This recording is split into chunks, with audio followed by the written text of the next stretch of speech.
আজকের ব্লগটা ঠাকুরঘর থেকেই শুরু করলাম। কারণটা তো নিশ্চয়ই বুঝতে পারছো, টাইটেল আর থাম্বনেল দেখে অবশ্য বুঝতেই পেরে গেছো। হ্যাঁ বন্ধুরা, আজকের তো শ্রাবণ মাসের লাস্ট সোমবার। তো আমি যেহেতু সোমবারগুলো মানি, মানে শুধু শ্রাবণ মাস নয়, মানে সপ্তাহের প্রত্যেকটা সোমবার আমি মানি, তো সেই কারণে আজকে যেহেতু শ্রাবণ মাসের লাস্ট সোমবার, তাই আমার কাছে একটু বেশি স্পেশাল। তো সকাল সকাল স্নান টান সেরে এখন চলে এসেছি পুজোর ঘরে। আগে ঘরটাকে ভালো করে মুছে নিচ্ছি, তারপরেই পুজোর কাজে হাত লাগাবো। আর বাইরে আজকে প্রখর তাপ, মানে সূর্য একেবারে মাথার উপর। এখন কটা বাজে জানো? এখন বাজে ওই সকাল 10টা নাগাদ। তো welcome back to my channel. কেমন আছো সবাই? আশা করি সবাই ভালো আছো ও সুস্থ আছো।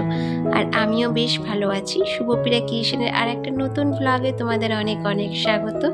যে যেখান থেকে আমার এই ব্লগটা দেখো না কেন, তোমাদের অনেক অনেক ভালোবাসা আমার এই ছোট্ট ব্লগে।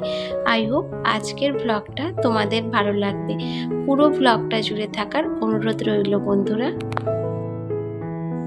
তো চলো, ঘরটা মোছা আমার একেবারে কমপ্লিট। আর ওইদিকে না ঠাকুরের বাসনগুলো আমি আগেই মেজে রেখেছিলাম স্নান টান সেরে, তারপরে কিন্তু ঘর মোছার কাজটায় হাত লাগিয়েছিলাম। আর এখন দেখো বাবাকে একটু স্নান করিয়ে দিচ্ছি দুধ দিয়ে। এর মধ্যে কিন্তু শুধু দুধ নেই, এর মধ্যে আছে দই, মধু, তারপরে তোমার গঙ্গা জল, তো অনেক কিছু, ঘি, এই দিয়ে একটা পঞ্চামৃত তৈরি করে বাবাকে স্নান করিয়ে দিলাম। আর ছিল কালো তিল। আর এই যে এখন বাবাকে পরিষ্কার করে নিজের আসনে বসিয়ে দিলাম, আর একটু চন্দনের টিকা লাগিয়ে দিচ্ছি। এরপরে একটু সুন্দর করে বাবাকে সাজিয়ে দেব।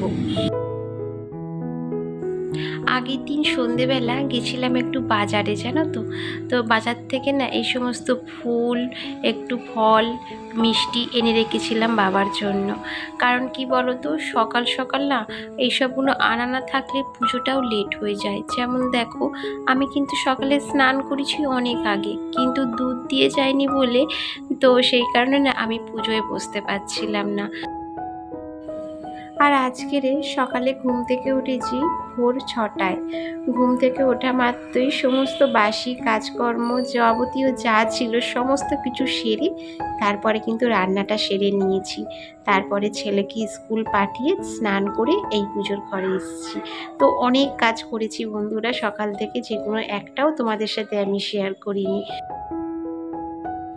ঠিক সেই কারণে আজকের ব্লগটা কিন্তু বেশি বড় না, তোমরা একটু ধৈর্য সহকারে দেখো, অবশ্যই তোমাদের ভালো লাগবে।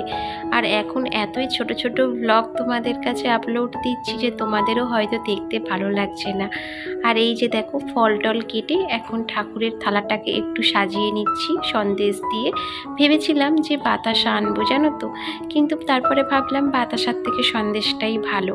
মানে যেহেতু পুজো দেব, তাই একটু ভালো করেই পুজো দেওয়ার ইচ্ছা ছিল, জানো তো। তো যাই হোক, এইদিকে দেখো সমস্ত কিছু আমার কমপ্লিট। এবার শুধু একটু প্রদীপটা জ্বালিয়ে নেব। সামান্য একটু ঘি ছিল, জানো তো, তাই ভাবলাম এর মধ্যে একটুখানি ঘি দিয়ে প্রদীপের মধ্যে জ্বালিয়ে দিই। জানি না কতক্ষণ পর্যন্ত জ্বলবে, যতক্ষণ জ্বলবে চলুক, তারপরে নয় আবার তেল দিয়ে দেবো। দেখতে দেখতে এবছরের শ্রাবণ মাসটা চলে গেল, আবারও পরের বছরের প্রতীক্ষা, একটা বছরের। তো যাই হোক, আমি তো প্রত্যেক সোমবার মানি, আর এইভাবে হয়তো পুজো দিতে পারি না, কিন্তু প্রত্যেক সোমবারে যতটা চেষ্টা করি বন্ধুরা একটু ভালোভাবে বাবাকে পুজো দেওয়ার। মানে আমার যতটুকু যেভাবে শ্রাদ্ধ সেভাবেই আমি পুজো দিই ঠাকুরকে। চলো, তোমাদের সাথে গল্প করতে করতে দেখো আমার পুজো দেওয়াটাও কমপ্লিট হয়ে গেল।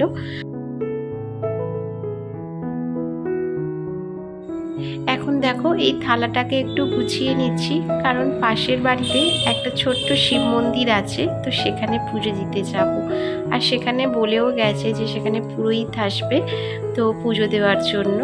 তো সেই কারণে দেখো এখন এই থালাটাকে একটু গুছিয়ে নিচ্ছি। আর আকন্দ ফুলের মালা না আমি একটাই কালকের পেয়েছিলাম, জানো। মানে কি বলবো, কি কষ্টে যে পেয়েছি বন্ধুরা, সেটা না তোমাদের হয়তো বলে আমি বোঝাতে পারবো না। মানে রাস্তার এ মাথা থেকে ও মাথা করেছি, কিন্তু কোথাও পাইনি। লাস্টে একজনের কাছেই আকন্দ ফুলের মালা এই একটাই পড়েছিল। তাই ভাবলাম মন্দিরের ঠাকুরকে তো সবাই দেবে, আমার ঘরের ঠাকুরকে আমি আগে আকন্দ ফুলের মালাটা দিই। তো যাই হোক, এই যে দেখো আমার থালাটাও সাজানো একেবারে কমপ্লিট। এবার যাব পুজো দিতে। চলে আসলাম পুজো দিতে। আর দেখো এখানে বাবার মাথায় সবাই জল ঢালছে, বামন ঠাকুর এইদিকে মন্ত্র পড়ছে আর এদিকে এক এক করে জল ঢালছে সবাই। আর এখানে না প্রচুর ভিড়, তাও আমি সামনে গিয়ে একটু ভিডিও করে তোমাদের দেখালাম। ভিডিও করতেও না একটু কেমন মতো লাগছিল জানো তো, সবাই দেখছিল তো ভালোও লাগছিল না আমার, কিন্তু কি করব বলো, আমি তো ব্লগ বানাই, আমাকে তো মানে ভিডিও আপলোড করতেই হয় রেগুলার। আর যেটা আমি প্রতিদিন নিত্য করে থাকি তো সেগুলোই তোমাদের সাথে আমি শেয়ার করি, তো এটা তো আমার কিছু করার নেই, তাই না বলো। তো চলো সঙ্গে থাকো। গুড ইভিনিং, এখন বাজে সন্ধ্যে 6টা। তো ভিডিওটা না দুপুরের পর থেকে আর স্টার্টই করিনি, এসে শুয়ে পড়েছিলাম কারণ উপোস করেছিলাম। তারপরে পুজো দিয়ে এসে এত শরীরটা অসুস্থ লাগছে যে একেবারে শুয়েই পড়েছি। তারপরে সন্ধ্যেবেলা এসে ভিডিওটা আবার স্টার্ট করছি। আর এখন ওই 6টার মতো বাজে। আর এই যে ছেলে দেখো রয়েছে ছাদে দুবারে ভোলাচ্ছে, আর আমি এখানে বসে আছি ঘরের মধ্যে। এত গরম যে থাকা যাচ্ছে না, সকাল থেকে প্রচন্ড রোদের তাপ ছিল। আর এখন তো আকাশটা দেখো একটু মেঘলা করেছে, কিন্তু বৃষ্টি তো নামও নেই, ভীষণ গরম ঘরের মধ্যে।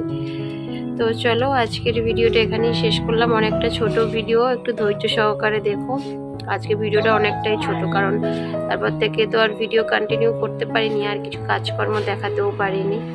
তো চলো আজকে ভিডিও এখানেই শেষ করলাম। যদি ভালো লাগে তাহলে প্লিজ একটা লাইক, শেয়ার এন্ড কমেন্ট করে দিও। আবার দেখা হচ্ছে নেক্সট ব্লগে। তো চলো টাটা।